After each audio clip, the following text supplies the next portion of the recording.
बिस्मिल्लाहिर्रहमानिर्रहीम। अस्सलाम वालेकुम। मैं हूं बुशरा सिद्दीकी। आप देख रहे हैं मेरा यूट्यूब और फेसबुक चैनल।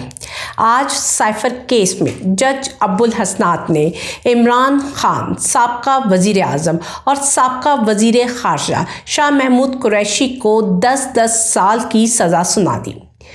सज़ा सुनने के बाद शाह महमूद कुरैशी एहतजाज करते रहे और पीछे बैठे साबका वज़ीर आज़म इमरान खान मुस्कुराते रहे। जिस तेज़ी से ये फ़ैसला किया गया है, जिस तरीके से ये फ़ैसला किया गया है, जिसमें कोई भी ड्यू प्रोसेस को फॉलो ही नहीं किया गया और फ़ैसला सुनाते के साथ ही जिस तरह जज दिलावर उठकर भाग गए थे, इसी तरह जज अब्दुल हसनात भी फ़ैसला सुनाया और चलते बने। लेकिन इमरान खान का एक क्लियर मैसेज आया था कि आपने पुरअमन रहना है और एहतजाज नहीं करना। जो कुछ भी हुआ, जैसी भी कार्रवाई बढ़ी, हम सब 2 दिन से देख रहे थे और ये बहुत मुतवक्का था कि इस तरह का फैसला आ जाएगा। अब बात होती है कि आगे क्या होगा। आगे सारी गेम होगी हाई कोर्ट में।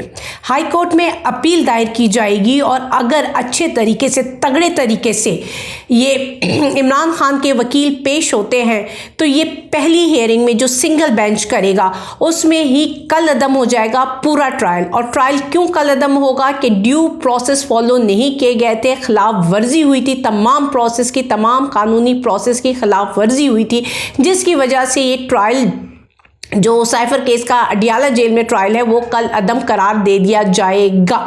और फिर अगर ये सवाल होता है कि नहीं ऐसा नहीं होगा क्योंकि वहाँ पे जस्टिस आमिर फारूक साहब बैठे जो कि अपेरेंटली हमेशा से लगा है कि उन्होंने इमरान खान या पीटीआई के ख़िलाफ़ ही फैसला दिया है, तो शायद वो कल अदम ना करें। तो अगर वो कल अदम नहीं करते हैं तो फिर फुल बेंच बनेगा। और हमने देखा है कि फुल बेंच में कुछ ऐसे लोग भी शामिल हैं जिन्होंने हमेशा आइन और कानून के मुताबिक ही फैसले किए गए हैं। तो पूरी उम्मीद है, कभी इम्कान है कि ये जो फुल बेंच, अगर सिंगल बेंच में ये ट्रायल कलअदम नहीं करार दिया जाता तो फुल बेंच इसको उड़ा के रख देगी। यहाँ पे ये बात बताती चलूँ कि जो वकला का किरदार है वो बहुत अहम है, क्योंकि आपने देखा होगा कि नवाज शरीफ वगैरह के जो वकला पेश होते थे वो जो है ना बदतमीज़ी भी करते थे, ऊंची आवाज़ में भी बात करते थे। लेकिन यहाँ पे जब इमरान खान के वकला आते हैं तो उनका लहजा बड़ा धीमा, बड़ा पोलाइट और हम्बल सा होता है, जो कि कानून के मुताबिक होना भी चाहिए कि आप अपना केस लॉजिक से लड़ते हो, फोर्स से, बदतमीज़ी से नहीं लड़ते हो। लेकिन जिस माशरे में हम रह रहे हैं और जिस आइन और कानून नी जंग हम लड़ रहे हैं, जहाँ पे जो लोग बैठे हुए हैं वो शायद इतनी प्यार मोहब्बत की ज़बान समझते नहीं है। तो मेरे ख्याल से इस दफ़ा वकला को भी अगर इमरान खान के बड़े तगड़े होकर और बड़े फोर्सफुली मैदान में उतरना चाहिए। कानूनी जंग लड़ें, बेशक कानून के मुताबिक लड़े, आइन के दायरे कान में रहते हुए लड़े, लेकिन उनको उसमें जिसे कहते हैं ना एक रोब और दबदबा तो होना चाहिए कि वो जो कह रहे हैं उस पर वो स्टैंड लें, जज के सामने उसको प्रॉपर्ली प्रेजेंट कर सकें। अब आप ये देखें कि ये जो भी केस हुआ था जिसमें हम कह रहे हैं कि कल अदम कर दिया जाएगा, तो उसकी क्या वजूहात है। पहली वजूहात के इमरान खान ने कहा था मेरे गवाह बुलाए जाए, लेकिन उसके गवाह बुलाए नहीं गए। उसके गवाह कौन थे? उसका मिलिट्री जो असिस्टेंट था, उसके गवाह कौन थे? बाजवा था। उसका गवाह कौन था? डोनाल्ड लू। उसने कहा था बेशक ना आए डोनाल्ड लू, लेकिन आप उसको तलब तो करें, लेकिन उसके गवाह नहीं बुलाए गए। दूसरी दफ़ा आप एक साबका वज़ीर आज़म का डिफेंस काउंसिल मुकर्रर कर देते हो, और डिफेंस काउंसिल मतलब रियासत ही एक मुखालिफ है और रियासत ही अपना वकील दे रही है। तो ये 2-3 ऐसी वजूहत हैं जिनकी बेस पे तो मेरे ख्याल से सुनने से पहले मतलब वहाँ पे अपील जाएगी नहीं और इसको कलअदम करार दे दिया जाएगा। अब रही बात ये कि इस केस का जो इम्पैक्ट है वो क्या होगा, उसको किस तरह मटीरियलाइज पीटीआई करवा रही है। तो पीटीआई की स्ट्रैटेजी ये रही है कि उसने अपने जितने भी फॉलोअर्स हैं उनको ये मैसेज दिया है कि आपने ये तमाम गम और गुस्सा 8 फरवरी को वोट की सूरत में निकालना है। और एक कंपेन सी चल गई है कि जी जुल्म का बदला हमने वोट से लेना है, या जो भी कुछ हुआ है। तो वो जो फोर्स ही कर रहे थे या कोई प्लानिंग थी कि दोबारा से 9 में रिपीट रिपीट किया जाएगा उसको बड़ी अच्छी तरीके से उन्होंने रोक लिया है।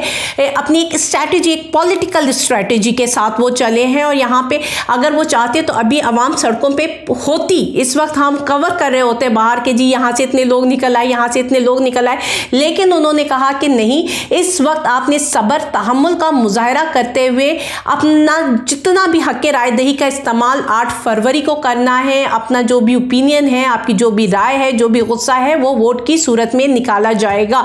और दूसरी तरफ जो इंटरनेशनल मीडिया इसकी कवरेज कर रहा है, हम जानते हैं कि हमारी अदलिया या हमारा पूरा सिस्टम, में सिर्फ अदलिया को क्या कहूँ, हमारा पूरा सिस्टम एक्सपोज हो चुका है, नंगा हो चुका है। और बहुत मतलब इन 2 सालों में जिस तरह उसने अपने कपड़े उतारे पूरे सिस्टम में, उसकी मिसाल कहीं नहीं मिलती। लेकिन जितना गंदा अदलिया इंटरनेशनल मीडिया उसको कर रहा है, जिस तरह की बातें हो रही हैं, जिस तरह के एनालिसिस तज्जिया हो रहे हैं, जिस तरह के कमेंट्स आ रहे हैं, उसमें उन्होंने अपने आप को जिस पस्ती में गिरा दिया अदलिया में, अब अगर वो उसमें उठना भी चाहें तो शायद कई साल लग जाएं उनको अपना एक इमेज बिल्डअप करने की सूरत में।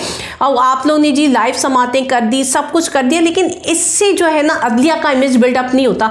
अदलिया का इमेज बिल्डअप होता है इंसाफ से, आईनी और कानूनी तकाजे पूरे करने से। लेकिन अफसोस के साथ कहना पड़ रहा है कि आइन और कानून को जिस तरह अदालत ने खुद पमाल किया है, उसकी धज्जियां उड़ाई हैं, उसकी जिस तरह मैंने पहले भी कहा, ना नज़ीर मिलती है, ना मिसाल मिलती है। और सिर्फ पाकिस्तान में नहीं, कहीं भी दुनिया में इस तरह अदालती कार्रवाई नहीं होती है। आगे क्या होता है, क्योंकि अभी नैब तोशाखाना का केस भी आना है और उसमें आप देखते हैं कि जज बशीर कितनी तेज़ी दिखाते हैं।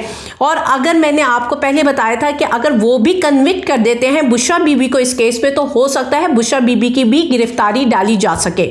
मुझे इजाज़त दीजिएगा, अल्लाह हाफिज़।